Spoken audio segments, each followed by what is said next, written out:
Okay, tonight, this video that I'm going to be making here tonight is all about why I chose to become Anon.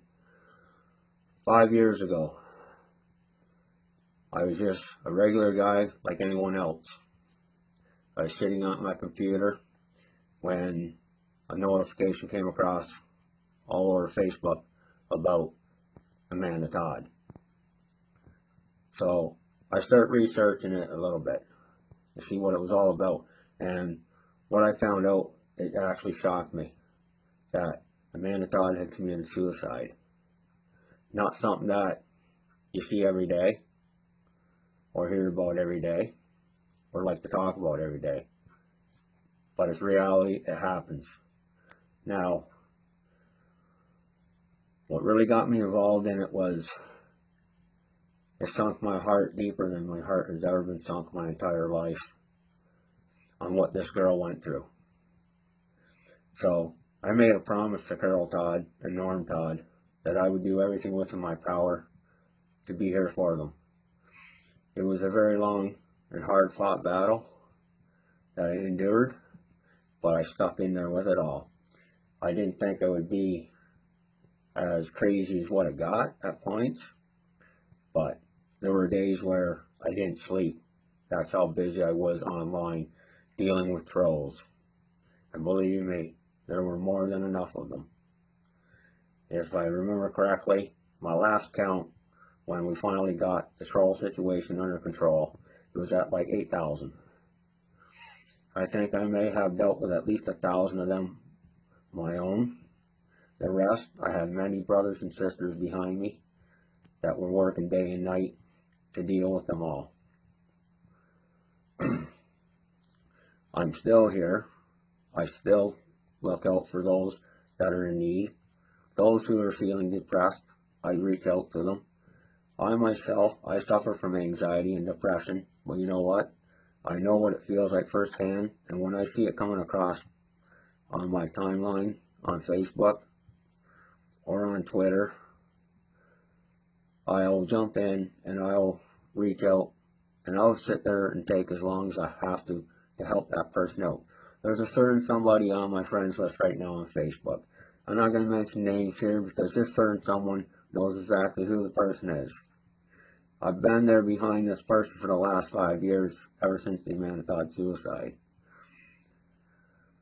There's times where some of the conversations I have with this individual, I have to sit back and think to myself, my God, how are you still here with all this shit you're going through? I'll do what I can to help you out. And you know what? I put my heart right into it very deep, and I dug down real deep. And I took care of many YouTube accounts that were just right out harassing this person non-stop. So I took it upon myself, and I went after these people, and I had their accounts removed. They thought they were being smart by bringing more accounts back. Well, I kept at it and kept at it and kept at it to the point where I finally got all of them down, and it finally came to an end for about a year, and then it started up again, but it was all across Facebook this time. So then I had to start going after people on Facebook to help this individual out, which I did. I still do it. I sit in the shadows a lot, and I watch and I observe and I learn. That is what many of us Anons do. We don't just put ourselves out there and say, hey, look at me, I'm anonymous, don't fuck with me, I will scare you. That's not what we're about. We're not a vigilante group. We're just here to protect women and children and adults all alike. And that's what I do, day in, day out.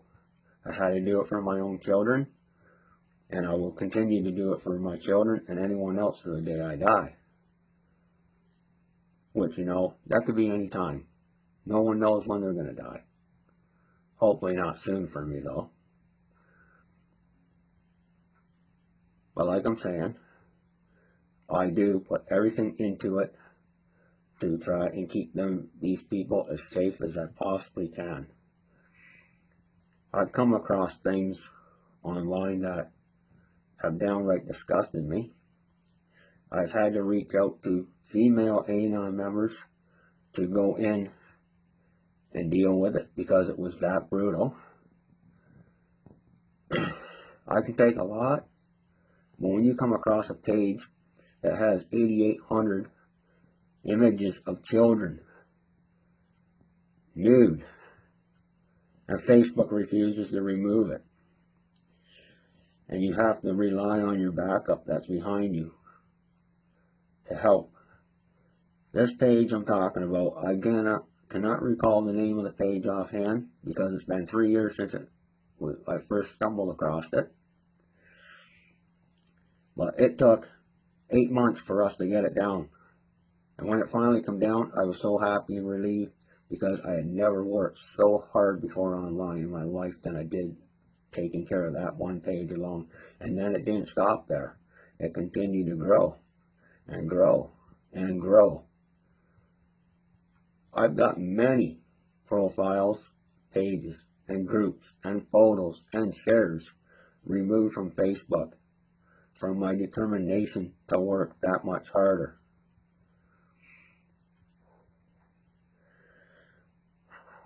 When I take my breaks, most of the time is what I'm really doing when I take my break is I'm actually sitting here and I'm finding this shit, and I will go and keep going and keep going and keep going until I finally get the very last profile. Then I will start hitting them all. Sometimes it'll take me a week or two to go through 300 profiles. Sometimes it'll take me 6 months. The longest it's taken me is 8 months. And just recently,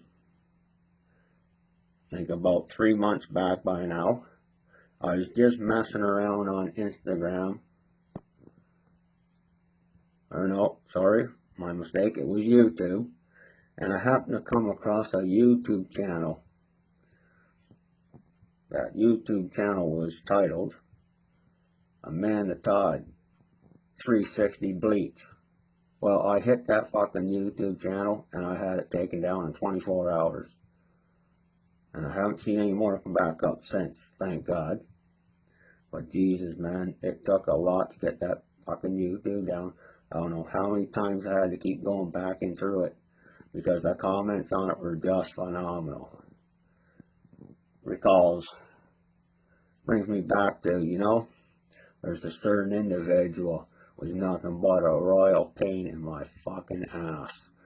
Went by the name Philip Rose from the United Kingdom.